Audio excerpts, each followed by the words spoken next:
lot, and I also read scripture for the services, and I'll tell you why in a minute. But I want to surprise some of these adults that are in the back of the room that are friends of mine and tell them, most people in Bethany don't know I'm a twin. I have a twin brother I'm 5 minutes older than he is. Back in Illinois, and I loaded over him, believe me. I have been at Bethany since 1986 when I retired from the Air Force after 21 years and 3 months service. And my first half I was doing intelligence work against the Soviet Union. I had a top secret cryptographic clearance, and I worked directly with the National Security Agency. I couldn't even tell my parents what I was doing. And all of it was overseas. Out of my career, I spent 16 years overseas.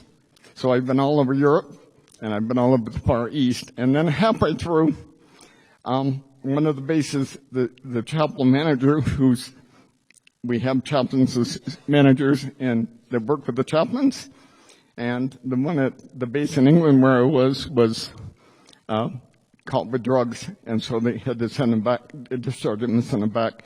And the base commander asked me to come down and work in the chaplain's office because I was faithful in the chapel. So I retrained to be a chaplain's assistant. And I got the opportunity of working in a 1,500 bed hospital, and I was the only Lutheran on the staff. And so when people were dying and they wanted communion, I had to go give them communion. And this happened 5 times when I was there in 3 years. So I went up and gave them communion and gave them a blessing, and the person turned their head and died. So I had to go through my own feelings of death and dying, which was probably one of the best experiences I've had in my life. Because people asked me about, aren't you afraid to die? Heavens no, I'm ready. I'm ready. Whenever God wants me, I'm ready. And so, 7.5 years ago, I was diagnosed with Ewing sarcoma cancer.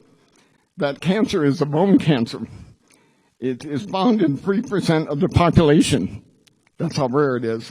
And it's normally in people your age get it. I got it in my 60s. And the doctors were completely amazed as to what's going on. So we had to go through chemotherapy 7 years ago. I had 3 kinds of chemotherapy intravenously and 21 treatments of radiation. And let me tell you, I got sick. I was so sick in the hospital that I was unconscious for 5 days. And the doctors, well, I have a nephew, my twin brother's son, and he's here. But he didn't bother to tell the doctors that he wasn't my son. Because, being twins, we look a lot alike. And so the doctors had told him at one time that your father's not going to make it during the night. Obviously they're wrong. I'm here. But during this time period, I'll be going in and out of consciousness, and I looked like a ghost. I didn't know that until somebody showed me a picture that I looked like a ghost. And that's when the doctor said, we don't think your dad's going to make it. Unbeknown to me, and I still don't remember doing this, people would come up and see me in the University Hospital, and I would shake their hand and I'd say, I'm blessed. And I don't remember saying that. Excuse me, my throat is dry here. But when I was going through all this, I made a promise to God, if I make this through, I'm going to work in your church. And that's why you see me doing so much that I do, because that's my promise to God. Excuse me if I get emotional, but it's right here. So, since then, the cancer has gone up and taken my leg. I started out with bone cancer, and my bone broke. So they had to put a rod in my leg. And that was my first surgery. And then it proceeded up further. And last June I had my first amputation of my leg, and they did a below-the-knee surgery. Come to find out 2 weeks later that there was a tumor under the knee, so I had to go back and just have the second surgery done. And then that one didn't heal, so I had to have a third surgery done. So within about a month and a half, I had 3 surgeries in the hospital. But I'm going to tell you a great thing that happened. Stephanie, I don't know if you guys remember Stephanie, the intern that was here.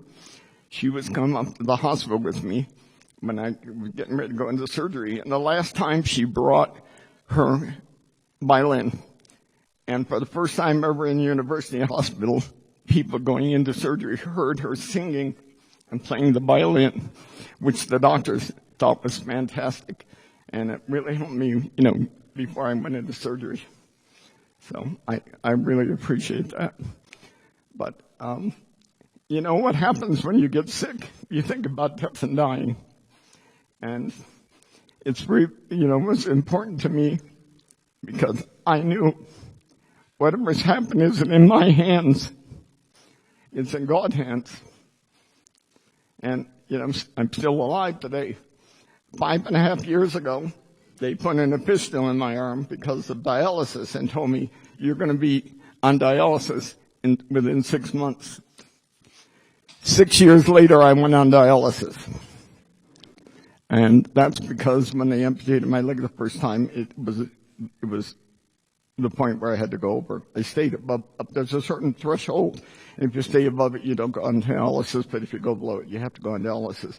So every Monday, Wednesday, and Friday, I get up at 4:30 in the morning. I get a cab to dialysis, and it takes 4 hours, hooked up to a machine.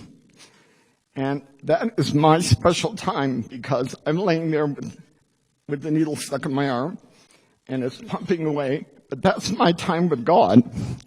I spend time talking to God, and God spends time talking to me. And I really cherish it every Monday, Wednesday, and Friday when I get to go on dialysis. So, but if it wasn't for God, I wouldn't have got through what I've been through. And right now, the cancer went to my lungs. I was in the hospital last week with pneumonia, which I didn't know I had. And they did another lung scan, and a couple of the tumors have grown. So the doctor has changed my medication. But you know what? I'm ready when God tells me I'm ready. Because I leave it all up to Him. Everybody asks me, how do you get through this? I said, and I have to tell you, I'm a bingo caller. I call bingo two times a week for about 150 to 200 people. And people ask me, how did you get through this? And I go this way. It's not me, it's God doing this. And it is. Believe me, it is God doing this. So I can't tell you how much it is important to me to have my faith and how faithful this church is. I don't know if you guys know, I'll give you a little history. I came back and retired from the military in 1986 after 21 years and 3 months.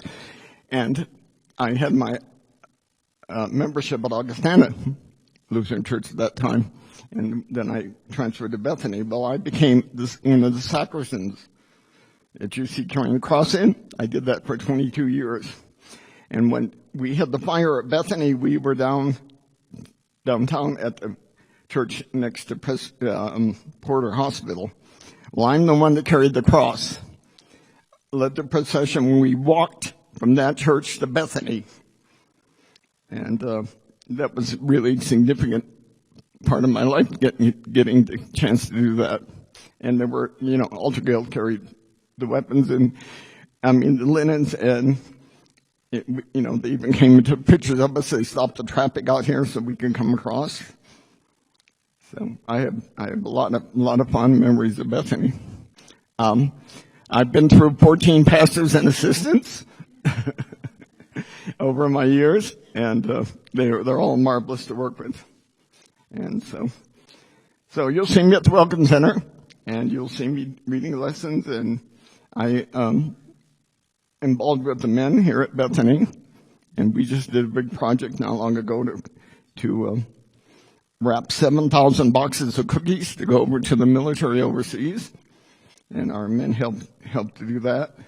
And I also attend the men's Bible study. We have a Bible study that meets from 8 to 9 on Saturday mornings, which a lot of men think that's too early, but that's when we get together in our little group and we study the Bible and we talk about things. And then I asked them if, while we were during the Lent, to do centering prayer, because I do centering prayer. And that's a time, centering prayer is a time of silence. We do 20 minutes, but we do 10 with the men, but I do 20 at home, which you clear your mind, and it's difficult at first because your mind races. You think of all other things. So you have the sacred word, and when that happens, you come back to your sacred word. But you just sit there and communicate with God. You're totally silent. Just listen to him, what he tells you and what you tell him. And it's one of the most marvelous things I've ever done, is to do centering prayer. Just to spend 20 minutes of total silence with God and let him talk to you and you talk to him. So, yeah. So, let me talk about my career in the Air Force. I was stationed in Europe, in England, and I was stationed in Germany. And so I got to travel. I went to Sweden. I'm of Swedish heritage, both sides. And I went and saw my grandmothers. My grandmother came over when she was 18 years old to this country. And her two older sisters stayed in Sweden. And I got to go visit them. And I learned German when I was in Germany, because I lived off base purposely. I would speak German, they would speak Swedish, and we could communicate. And so I got the family history, which is fantastic. And also, while I was there, I met a second cousin in Stockholm.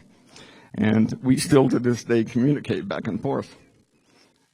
So that's been kind of neat. And then, as I told you, I was stationed at a military hospital. And that was really a great experience, having to deal with people who are sick, really sick, and are dying. It gave me a whole enlightenment to my faith in having to do that. And then my last assignment was in Tokyo, Japan. And I was at the command chaplain's office, and we had jurisdiction over actually the Army chaplains and the Navy chaplains and the Air Force chaplains in Japan. And also, I got to travel all over the Far East. So I've been to Korea and Singapore and Hong Kong and Taiwan, and got to see a lot of the world. So, and it's interesting, all the different religions. I've looked at Buddhism and Taoism. Catholicism, of course, working in the chaplain's office, you have chaplains of all faiths, so even Jewish. So I've learned, I know a lot about all the different religions. So, but if it wasn't for God, none of this would have happened. And I'm in this wheelchair. I do have a prosthetic leg, and I am working on, physical therapy. But since my amputation is above the knee, it's definitely a lot harder to walk with it. So I've been in a wheelchair now since June of last year. And I have to tell you about the people of Bethany, and a couple of them are sitting in this room now. The support I get from this church is fantastic. I have people that come once a week to visit with me, and we go out and do what I need to do, because I can't even go get my mail. I live in an apartment complex. But because of steps, I can't. I only have one leg, so I can't do it. And so people have really been good to me from Bethany, the staff and everybody. It's just, I can't tell you how good they are. And then, surprisingly enough, at the bingo hall, I don't know why, back in the early days in England, I became a bingo caller because at the recreation services, director said to me, we need to see if we can get more people in, and generate some revenue. And I said, I know how to do that. We call bingo. And she said, but I don't know anybody that knows how to call bingo. And I said, well, I do. I'm here. So That's when I started bingo, and I've been calling bingo for 26 years. On and on. I call it twice a week with people, so people at the bingo hall have gotten to know me very, very well. And I get to work with other people, and that's fantastic. I'm definitely a people person, and I love to work with people. So, let's open up for some questions, and then if we have time, I'll talk a little bit more. Does anybody have any questions? Go ahead.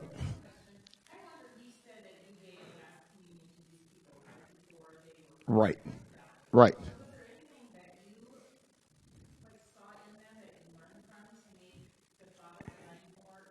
Yeah. Yes. Do what now? Oh, I'm sorry. She said when I was dealing with people who were on their deathbed and they wanted communion, how did that affect me?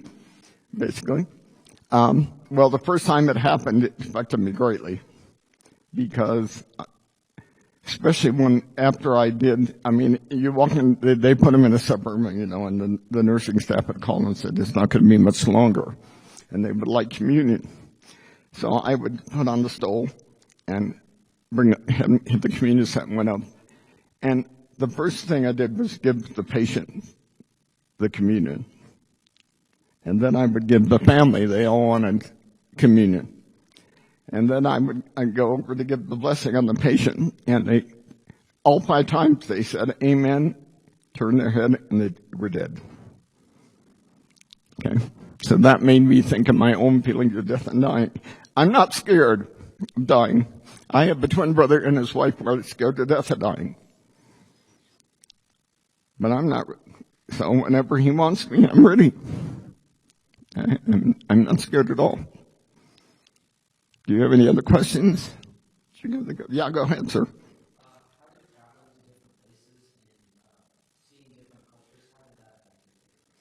That was an eye-opener. Oh, the question was, with my traveling to all the different countries and the cultures, how did that affect me? That's an eye-opener. To go to Korea and see Koreans out that are eating kimchi. I don't know if you know what kimchi is. It's raw cabbage that they put in a pot and bury it in the ground and let it ferment. I tell you what, I understand why they eat it, because when it gets cold, you are definitely warm after you eat kimchi. Because it's been in the kimchi pot. And yeah, it was interesting, the different cultures, because, in Japan is predominantly Buddhism, and you go to Korea, and actually there's a lot of Christians in Korea. In the population, they have become more of a Christian nation. Europe, I have to sadly tell you, in Europe it seems like religion is declining. The churches are not that full anymore, because I've gone to services, in the local churches. But yeah, it's amazing. I'll be with you in just a minute. It's really amazing to learn the culture of the different people around the world. Yes. I was just wondering if Sweden, if the churches are declining in Sweden. Yes, they are. Yeah. It's. Why do you think that is, as somebody who has such strong faith and has served the Lord in so many ways? What do you think is the reason that churches are declining all over Europe? I think it has to do a lot with the culture these days. The culture these days seems to be not religious, in my opinion. When I was raised, Mom and Dad said, "You're going to church. You have no choice."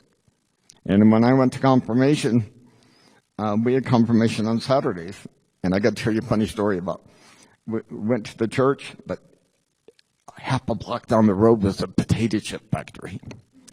So where we got all the confirmants went after confirmation on Saturday morning to the potato chip factory.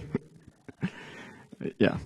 And then we had, and this is going to shock some of you guys, but in confirmation in the old days of the Lutheran Church, You were required to sit in the front of the church, in front of the congregation, and you were told that you were going to be called on to answer 3 questions.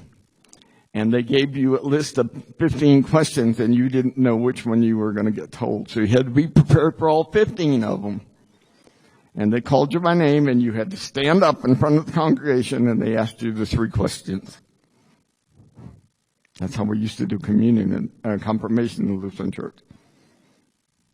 So, just give you a head count. Yes? With gout? No, I have not. Yeah, I have not struggled with gout. No. How do you keep your faith active? The biggest thing is my time with God. When I'm laying in a chair, hooked up to a machine for dialysis for 4 hours, 3 times a week, that's my time with God. And I spend every day doing some prayer to talking to God. And it's amazing. Things happen, and I know their answers to my questions. You know, like I may be thinking about something, and I think maybe I'm not doing this thing right. And something will happen, and I know that's my answer from God. I just know it. So, and then I'll tell you about an experience, and Warren will get a crack out of this being a former military member. We have exercises every year in Korea called Team Spirit, where we actually set up tent cities. And the military come and they're reservists and active duty. And let me tell you, it rains in Korea. And it's muddy. And we set up chaplain tent. And we set up an altar, just like similar to what we have here. And we went out in the field because, you know, that's what they would do in the war. If we went to war, they would be out in 10 cities. And so I told my chaplain, I said, I'm not going to stay in the barracks. You know, I could stay in the barracks being a headquarters person. I said, no, I'm going to sleep in the tent. And so I slept out in the tent and had some people come in, and we had some good conversations, and they brought in coffee to me. And that happened every year, once a year in Korea. So that was a unique experience, having to actually see what happens when you're actually out in the combat zone. So, anybody else have any questions? Yes, ma'am.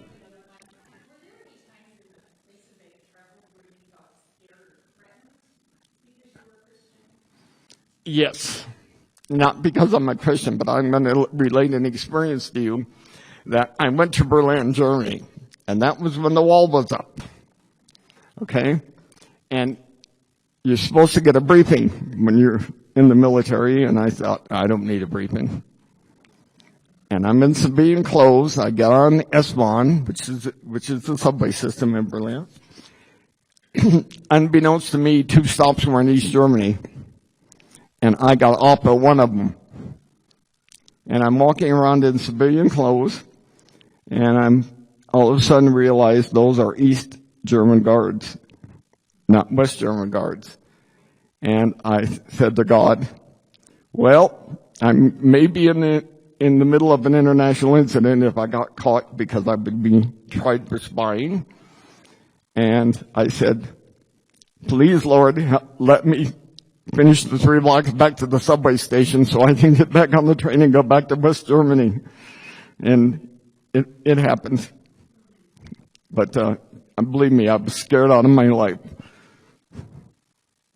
Because if I would have been caught in civilian clothes with a military ID, I definitely would have been in trouble. Yeah, because I would be charged for spying. So, but if you guys ever get the chance to go to Europe or the Far East, you need to go visit some of these churches. They're fantastically beautiful. I had the privilege of going to the Soviet Union after I got out of the military intelligence business, because I was restricted from, had travel restrictions on me, you know, because of my background, and the kind of work I did. But if you ever get over there, you see some of these beautiful cathedrals. They're really, really fantastic. Yes, ma'am.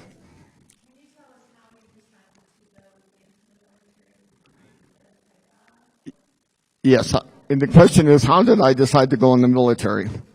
Well, I went to college for 1 year and decided that wasn't my thing. My biggest mistake. But that's all right. My twin brother's the one that taught me to go in.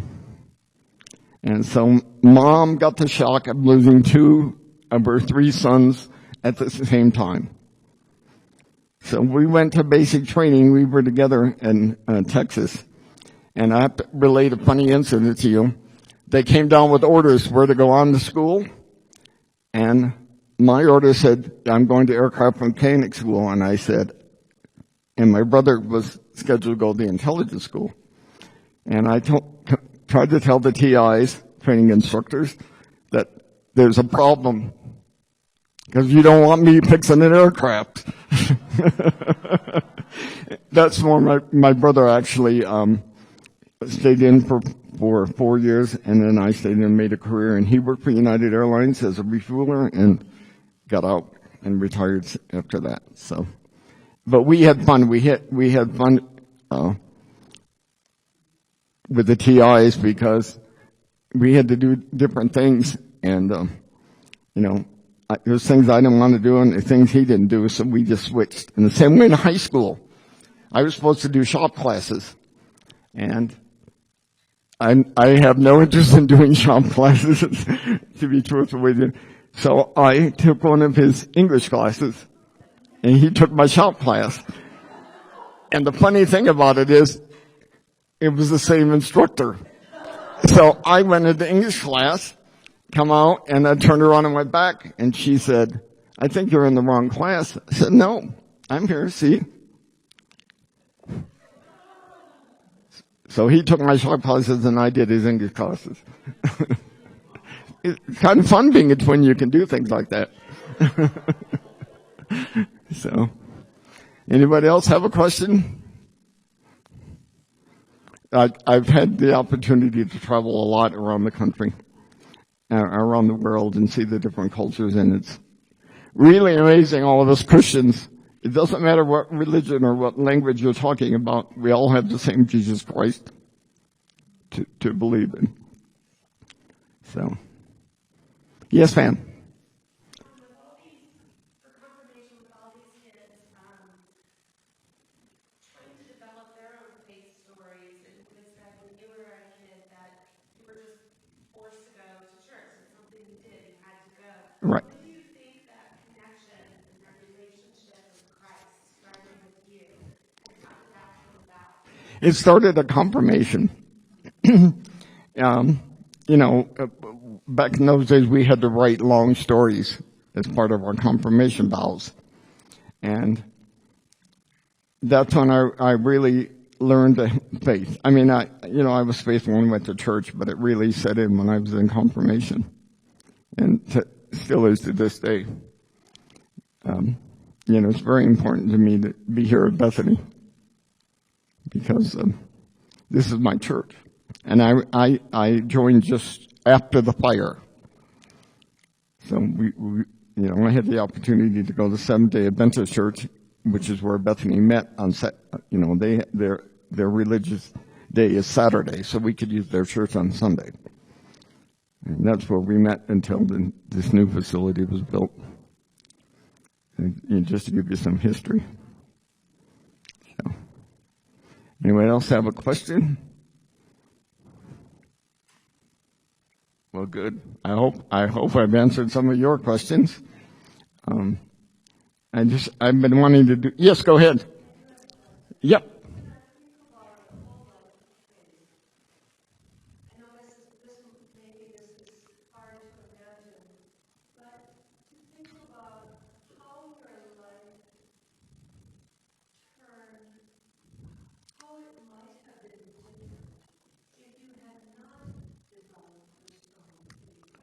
Okay, the question is, how has my life changed since I've been in my strong faith? Well, unfortunately, I didn't have the peer pressure like you guys got nowadays. But I was just, I went along. I went to confirmation because my parents said I had to go and my grandparents said I had to go. But it was during that time that my faith got stronger. And then especially when I had to have all the surgery. I said to God, if I don't make it, all right, I'm ready. And a lot of people came up from Bethany to see me, and they told me I said I'm blessed, and I don't remember any of it. Because at one point I was unconscious for a week. And I just found that out here about a year ago that I was unconscious. I didn't know that. I remember one day going in and out of consciousness, and I remember people, people were there, but don't tell me I told you, that I'm blessed because I don't remember it at all. But there are about 25 people who told me I did that, so, it's not just a one-time thing. So, but I am blessed. Yep. Go ahead.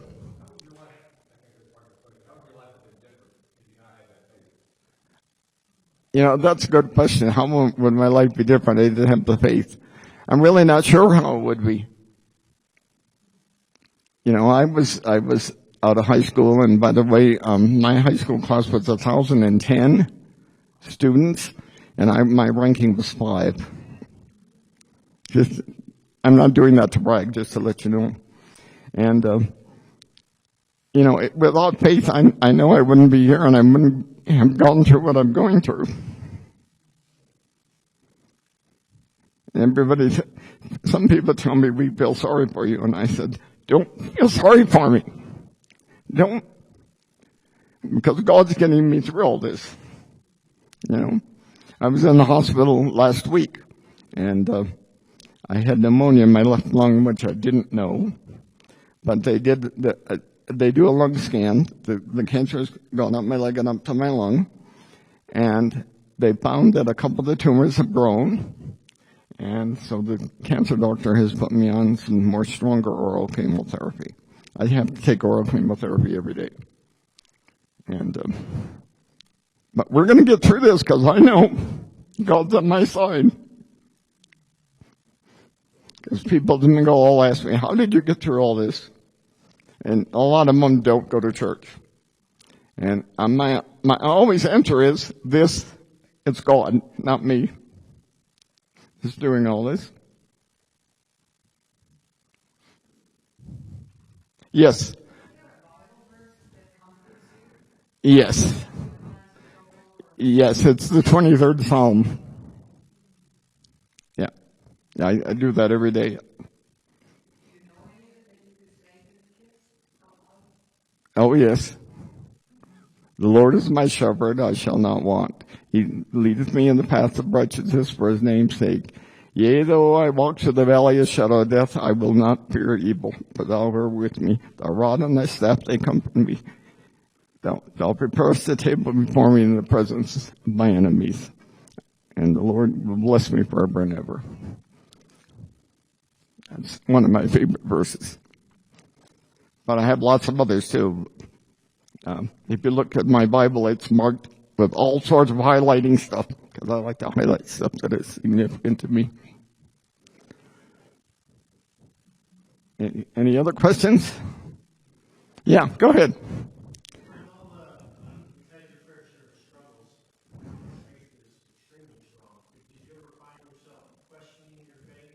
No. The question is, okay. The question was, through all my illnesses and things, did I find a struggle to my faith? No, because I turned everything over to God. Okay?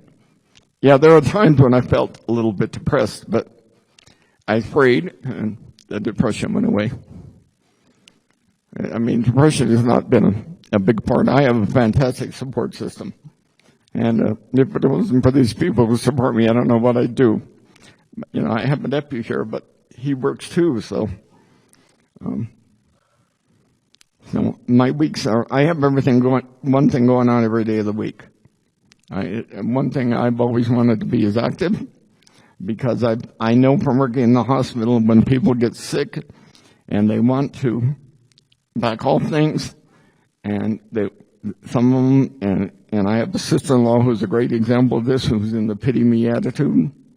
She was supposed to have her knees replaced, and she got hooked on drugs. And 7 years later, she wanted to have her knees replaced, and the doctor said it's too late. So she has been in a wheelchair, and she refuses to do things, so my poor brother has to do everything for her. So I learned a lot from that experience, too. But as people in the back room know, I'm very independent. Yes, Morris.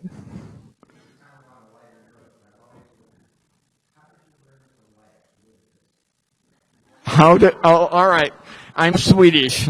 And yeah, the question is, how did I learn to like lutefisk?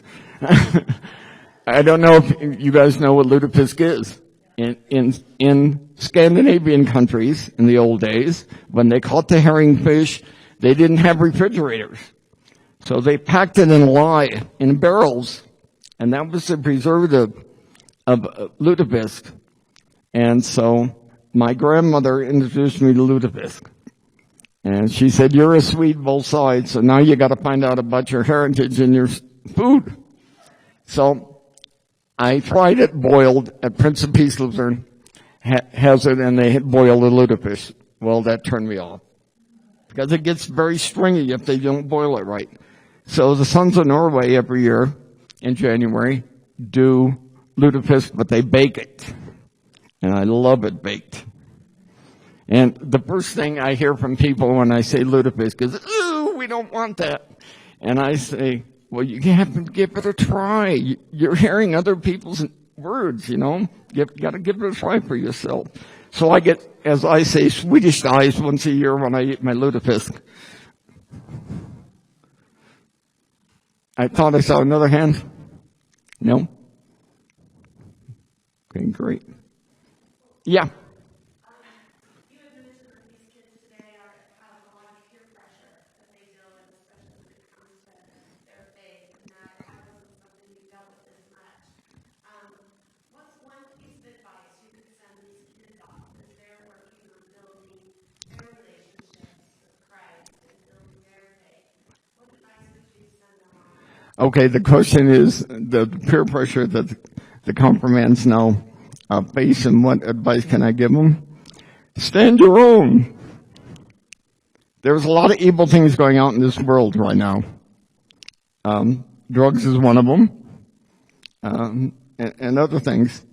You know, you have a relationship with God. That's more important than anything else. Don't let the pressure get to you. I mean, I was in high school, was chastised for some things because I didn't do them. But I talked to God, and He said, don't worry about it. Don't worry about it. Just remember, your faith should be really, really important to you. And no matter what happens in school, and I know you guys have a lot more pressure in school than I did, stand your own. You're a Lutheran, and you're faithful, and if you want to talk to somebody, that you know. Because I do that. This last week, I just had a number of things go wrong. Was in the hospital, the sweet, blessed interns were going to discharge me in the middle of the blizzard. And I said, please get up, have the head doctor come up, because I'd like to talk to him. And he came in, and I said, I am not going home. I don't care what you say. And he turned around. This is this beautiful part. He turned around to the two interns and said, are you nuts? He's not going home today. I got the biggest bang out of that. Then what happened was I was supposed to go home with 3 prescriptions. I only went home with 2. And on Monday, the following week, the doctor called me and said, we goofed. We didn't send you a prescription. Okay. Here I am in a wheelchair. I can't drive yet.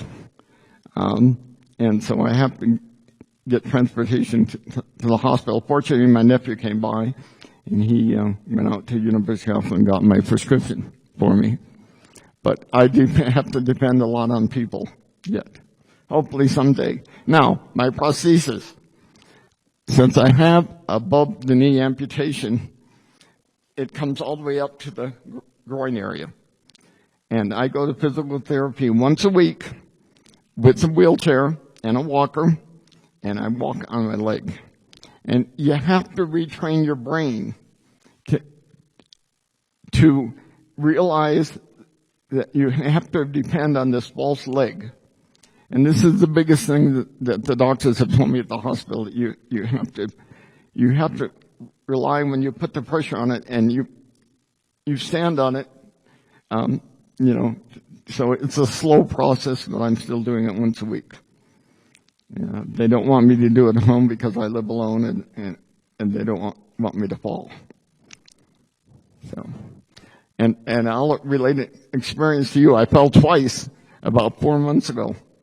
Of course, my cell phone was in the living room on the desk where my computer is, and I'm in the bathroom. And I got up, and in my apartment, the only way I can't go in a wheelchair into my bathroom, I have to go in on a walker. And so if I have to use the bathroom, I have to take a bath, I have to use the walker. Well, for some reason, I had been using the toilet and went to get up, and all of a sudden I lost the strength of my arm. And down I went. Well, how am I going to get to call somebody when my cell phone is in the next room? And I crawled on my butt and my legs, and my arms to there and called for help. And so the fire department came and picked me up and put me in the wheelchair. Well, you think I'd be smart enough to put the phone next to the bed. But I wasn't. I learn from hard knocks sometimes. The next night at 4 o'clock in the morning when I'm getting up to go to dialysis, I got up and I spun. My weight spun and I ended up on the floor. Well, the cell phone's in the other room on the desk, so I had to do it a second time, and I called 911 at 4 o'clock in the morning, and they came, and believe it or not, ladies, there was 3 ladies and a guy, and they got me up and put me in the wheelchair. Fortunately, I just had some scrapes on my 4 to 6 hours on my elbow. And I said, excuse me, I got to get up to my apartment. I thank God for 911 people but now my cell phone is at my bedside when I go to bed because I finally learned. And that's what life is about. You're going to get experiences like that. And, I remember so many experiences. Anybody else have a question? Well, I'd like to close in prayer with you guys, if you don't mind. Our Heavenly Father, we thank you for your grace and your love. I thank you for all the help that you have given me. Be with this congregation who was so supportive of me. I thank you for the daily living and the doctors and the dialysis people who attend to me, those who support me from this church. I bless them all. In your holy name I pray. Amen. Thank you, Ron. Thank you. You're welcome.